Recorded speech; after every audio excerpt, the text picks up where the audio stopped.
денешниот дневник на ТВМ ќе гледате. Охрид полека го стигнува Скопје по загаденост на воздухот.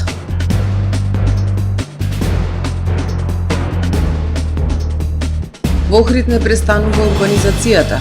Кој ги купува становите? Училиште без пластика, проект на основците од подрачното училиште Кочо Рацин во Долно Локочерей. Тим на доктори и сестри од Охрид на обука во Литванија за подобар третман на мозочен удар.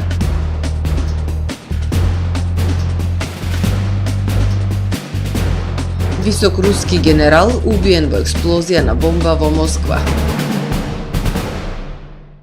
Со содржините во дневникот започнуваме повременската прогноза.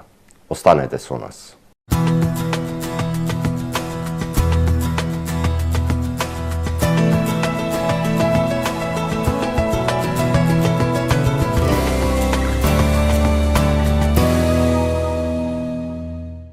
Во Охрид денес по студеното утро во текот на денот преовладуваше претежно сончево и свежо време со максимална дневна температура до 10 степени. Во текот на ноќта вторник кон среда ќе преовладува претежно ведро и студено време. Во среда на британските острови и на скандинавскиот полуостров ќе преовладува умерено облачно и нестабилно време со врнежи од дожд и снег. Врнежи од дожд се очекуваат и во крајните западни предели. Во останатите предели од Европа ќе преовладува претежно стабилно време со локална облачност. На Балканскиот полуостров утре ќе преовладува претежно сончево време со појава на локална облачност, ветровито и потопло со пораст на дневните температури. Максималните дневни температури ќе се движат во интервал од 7 до 15 степени.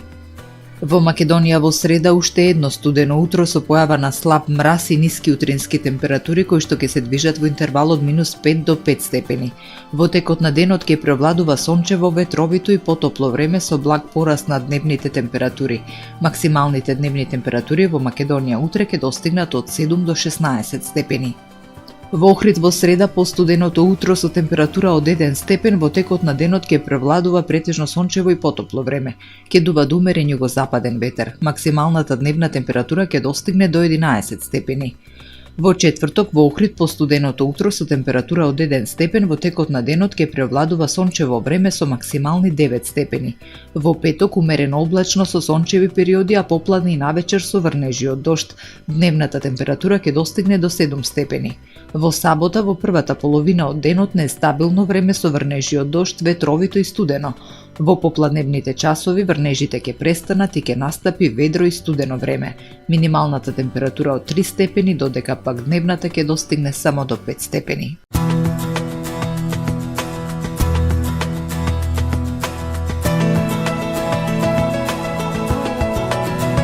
Гледавте Метео на ТВМ во соработка со Трпе Инвест.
Тамаро е 25 години охридски водички лидер и препознатлив бренд.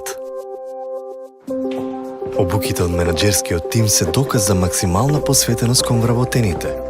Тамаро Холдингот се грижи за организацијата и навреме пренесените информации кои отсликуваат тимската работа. Секој успех на вработениот е успех и на компанијата. Маркетите располагаат со производи со висок квалитет од секакви брендови по одлични цени. Вкусните печива од Анабела пекарата се веќе омилен појадок на многу потрошувачи во Охрид. Анабела кујната услужува голем број на потрошувачи и компании.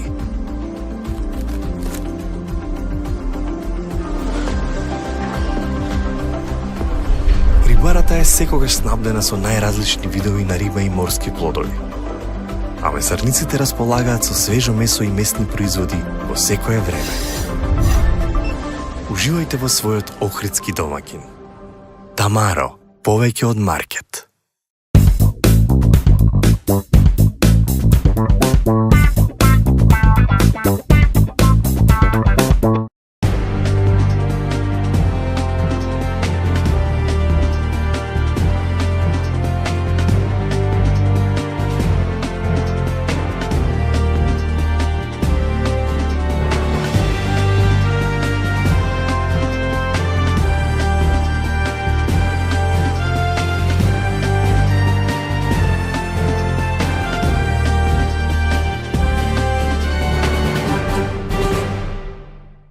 Добар ден. Прво издание на Дневникот на ТВМ. Охрид пополека го стигнува Скопје по загаденост на воздухот. Енормно високи концентрации на PM10 честички во воздухот. Еколозите велат итно се потребни мерки за намалување на аерозагадувањето и подобрување на квалитетот на амбиенталниот воздух. Аерозагадувањето на брегот на Охридското езеро урива рекорди. Со стартот на грејната сезона мерните станици секојдневно покажуваат енормно загадување. Состојбата е алармантна, особено во вечерните часови. Синоќа е регистрирано присуство на штетните PM10 честички во вредност од 270 мг на метар кубен. Еколозите велат итно се потребни мерки за подобрување на квалитетот на воздухот. Загрижувачки се состојбите во зимскиот период, кога од различниот воздушен притисок повторно немаме циркулација, меѓутоа од север, односно од Буково, имаме носење на загаден воздух, чад, смог, кој што се позиционира над градот Охрид. Со таа прекомерна урбанизација на некој начин го стасаме Скопје, ги стопираме оние ветри на Стрмецот и другите, веќе не се осеќа тоа и веројатно и тоа е причините. Најпогодени од аерозагадувањето се и децата, повозрастните и хронично болните. Лекарите препорачуваат во часовите на енормно загадување да се избегнува излегување надвор, пешачење и рекреација. Прво, ќе кажеме, добро, респираторни болести, хронични обструктивни болести, астма, нешто така, меѓутоа влијанието е далеку поголемо.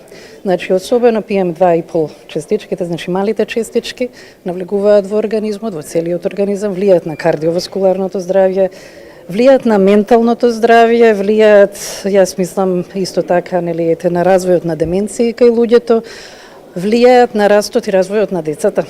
Од општина Охрид велат изработен е план за подобрување на амбиенталниот воздух, кој предвидува повеќе мерки, и тоа субвенционирање на клима уреди, воведување на денови без автомобили, стратегија за озеленување на јавни површини, како и набавка на електрични велосипеди и возила. Тим на доктори и сестри од Општа болница Охрид и специјализирана болница за ортопедија и травматологија Свети Еразмо беа на обука во Каунас, Литванија, за подобрување во третманот на мозочен удар.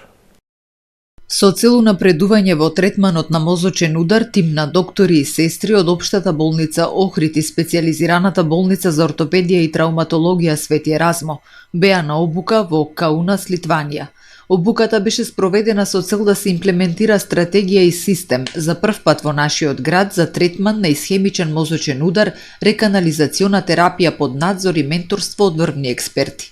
Тимот беше составен од доктор Маја Божиновска-Смичевска, специјалист невролог од болницата Свети Еразмо, доктор Тони Чифлигаровски, специјалист радиолог од Општа болница Охрид и медицинските сестри Светлана Коческа и Јана Крстеска од Општа болница Охрид. Од минатата година се прават обиди Центарот за мозочен удар при Општата болница во Охрид да започне со работа во полн капацитет, со цел да обезбеди оптимален и современ третман за пациентите од нашиот регион. Со ваквите активности Охрид се движи кон модернизација на здравствениот систем и унапредување на грижата за најтешките медицински состојби, потенцираат од Општа болница Охрид. Во Охрид продолжуваат да се градат нови згради и покрај забелешките на УНЕСКО за агресивна урбанизација, како и статистичките податоци дека повеќе од половина од становите во градот зјаат празни. Сепак интерес за купување станови има, а квадратот покрај Охридското крајбрежје достигна и над 2500 евра. Најмалку корист од масовната урбанизација имаат граѓаните на Охрид и туризмот. Охрид е пожелна дестинација за градење за инвеститорите кои добиваат одобренија, иако претераната урбанизација е нотирана во забелешките на УНЕСКО како една од главните закани по универзалната вредност на Охридскиот регион. Потребно е да се воведе ред во градењето. Ваква урбанизација на Охрид е непринципиелна, сметаат дури и стручните лица кои заработуваат од продажба на станови. Треба да се урбанизираат одредени делови, да се обноват, реставрираат и така натака. Меѓутоа, ние треба да размислиме што сакаме, дали сакаме ние да биде Охрид охридски бисер, или ние сакаме Охрид да го претвориме во едно масовно градилиште, кое што ни ред ни редослед има. Се гледа во самата градба. Значи, не може да се оди, значи, на една страна, на лева страна гледаш само згради, на десна страна гледаш куќи. Цените на становите се пораснати за 200 до 300%, но тоа не е резултат само на поскапувањето на градежните материјали и на работната рака. Постои побарувачка за станови во туристички Охрид, иако вон сезона повеќе од половина од нив зјаат празни. Кој ги купува становите на Охридското крајбрежје, каде според трговците со недвижнини, квадратот е поскап, дури и од туристички дестинации во соседните земји Албанија и Грција. Странци заинтересирани за купување на станови, мислам дека процентуално може би се движи 2 до 3%. По моите сознанија, дека процентуално земено негде може се движи од прилика меѓу 10 до 15% максимално охриѓани да се. Се другото се луѓе од страна, од нашава држава се, меѓутоа од други градови се. Граѓаните сметаат дека Охрид инфраструктурно нема капацитет за ваква градежна експанзија. Проблемите се највоочливи во главната туристичка сезона во комуналната сфера. Од висококатници во крајбрежјето се затвори и протокот на воздух, градот го губи својот сјај, а големиот број станови се одразуваат негативно и врз главната стопанска дејност туризмот, како нелојална конкуренција на сместувачките капацитети. Ова масовна градба дефинитивно мора да се запри. Дефинитивно. Само штета имаме. Ние како граѓани тука, што живееме. Високи цени, јас мислам дека и инфраструктурата не може да го издржи ова. Треба плански да се гради. Тие високи згради по давнешно време не беа во тек. Сега, како закон им е донесено, тоа не можам да кажам, не знам. Значи, тоа се станови кои што ги користат, да не речем, луѓето од целата држава, кои што тука, кога ќе дојдат, веќе немаат статус на туристи. Тоа значи дека не трошат по рестораните, по кафулињата и така натака.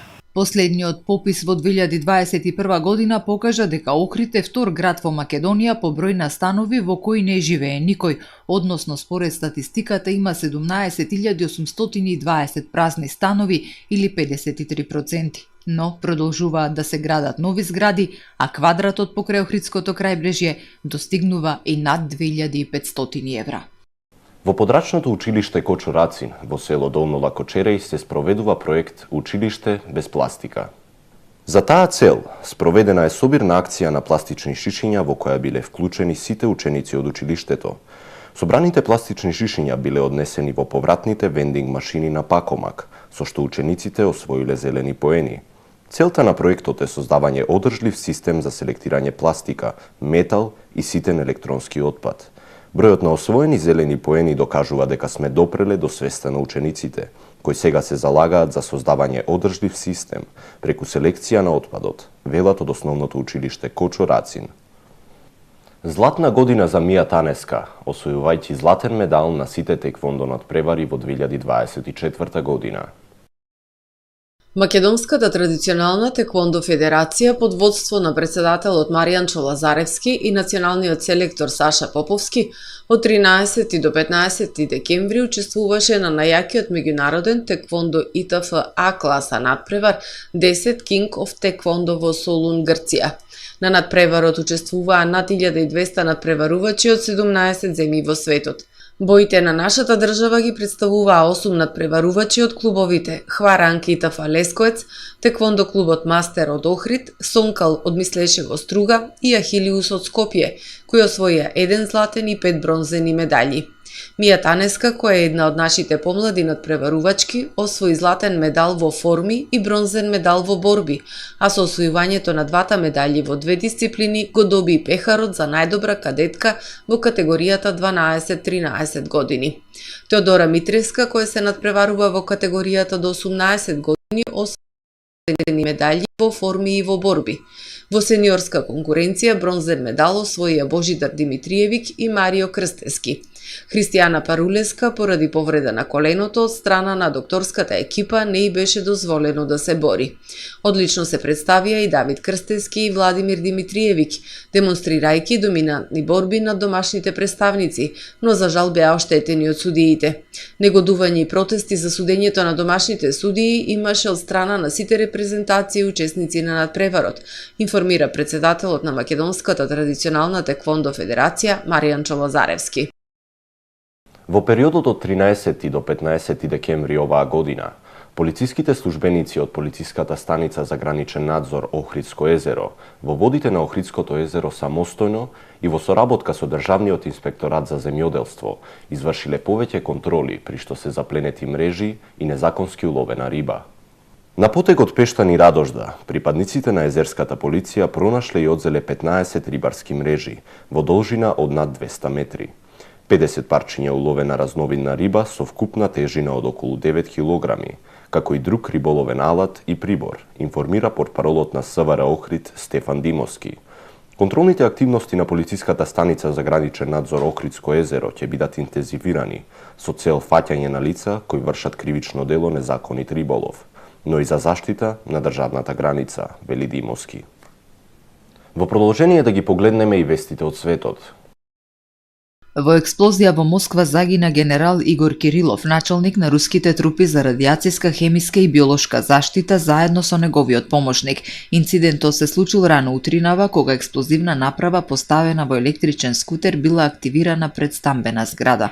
Руските медиуми пренесуваат дека инспектори форензички експерти работеле на местото на настанот заедно со вработени во други служби за итни случаи и оти во врска со смртта на генералот е отворена кривична истрага. Кирилов беше обвинет од украинското обвинителство за употреба на хемиско оружје против украинските војници, а неговиот воен оддел беше под санкција од Велика Британија, Канада и Нов Зеланд. Гардијан, повикувајќи се на украински медиум Киев Пост, пренесува дека експлозијата доаѓа еден ден откако украинските обвинители го обвинија генералот за употреба на забрането хемиско оружје во Украина. Земјотрес со јачина од 7,4 степени според Рихтеровата скала е регистриран во островската држава Вануату во јужниот дел на Тихиот океан, соопшти Европскиот медитерански сеизмолошки центар. Земјотресот се случил во 12 часот и 47 минути по локално време. Епицентарот на земјотресот бил недалеку од Порт Вила, главниот град на Вануату, на длабочина од 28 километри. По земјотресот веднаш било издадено предупредување за цунами, но по 2 часа било повлечено со образложение дека заканата поминала. Направена е голема материјална штета, вклучително на објект во главниот град Порт Вила, во кој се наоѓа Американската амбасада, заедно со оние на Велика Британија, Франција и Нов Зеланд. Американските власти објавија дека зградата претрпела значителни штети и дека ќе биде затворена до понатамошно известување. Од снимките објавени на социјалните мрежи може да се види дека од земјотресот има урнати згради и објекти со искршени прозорци, оштетени бетонски столбови, а нарушени се и телекомуникациите. Според податоците на Американскиот геолошки институт, 2 часа по овој земјотрес имало уште најмалку 4 последователни потреси околу Порт Вила со магнитуди од 4,7 до 5,5 степени. Властите во Нов Зеланд и Австралија соопштија дека нема закана од цунами за нивните земји, но изразија подготвеност да помогнат на Вануату. Германскиот Бундестаг му изгласа недоверба на канцеларот Олаф Шолц откако минатата недела тој поднесе барање за гласање доверба на владата во парламентот. Шолц доби поддршка од 207 од вкупно 733 пратеници, а за опстанок на владата му беа неопходни 367 гласови. Шолц реагираше на резултатите од гласањето со насмевка. Тој сега ќе оди во палатата Белви во Берлин за да побара од председателот Франк Валтер Штајнмаер да го распушти парламентот и да распише општи избори. Вонредните избори кои треба да се одржат во февруари до година треба да ја извлечат Германија од политичката криза. Новоизбраниот американски председател Доналд Трамп изјави дека имал многу добар разговор со израелскиот премиер Бенјамин Нетањаху за војната во Газа, при што ја повторил неговата закана дека пеколот ќе се ослободи доколку Хамас не ги ослободи заложниците до 20 јануари, денот кога Трамп ќе ја преземе функцијата. Милитантите предводени од Хамас убија 1200 луѓе и киднапираа повеќе од 250 вклучително израелско-американски државјани за време на нападот врз Израел на 7 октомври во 2023 година. Повеќе од 100 заложници беа ослободени благодарение на преговори или спасувачки операции на израелската армија. Стотина од нив се уште се заробени во Газа, а околу половина се верува дека се живи. Вчера Трамп исто така изјави дека ќе разговара и со рускиот председател Владимир Путин и со украинскиот председател Володимир Зеленски за ставање крај на војната во Украина. Трамп не одговори директно на прашањето дали Украина ќе треба да ја отстапи територија на Русија како дел од договорот за ставање крај на речиси тригодишната војна. Новиот американски председател рече дека голем дел од спорната територија сега е претворена во урнатини и дека ќе биде потребен 1 век за да се обнови. Во интервју за магазинот Time објавено минатата недела, Трамп рече дека има многу добар план за ставање крај на војната во Украина, но ако го открие сега, тој би бил речиси безвреден. Најмалку 100.000 тела на жртви на режимот на поранешниот сириски председател Башар ал Асад се наоѓаат во масовна гробница надвор од Дамаск, изјави директорот на организацијата Сириски наменски сили за итни случаи Муас Мустафа. Тој изјави дека една од 5 масовни гробници се наоѓа во Ал-Кутајфа, 40 км северно од Дамаск. 100.000 е најконзервативната проценка за бројот на тела закопани на местото, рече Мустафа. Покрај таа гробница има и други, освен 5 масовни гробници што веќе се познати. Според него, покрај сириски жртви таму се закопани и странци, меѓу кои американски и британски државјани. Ова е се во првиот дневник. Ви благодарам на довербата. Пријатно.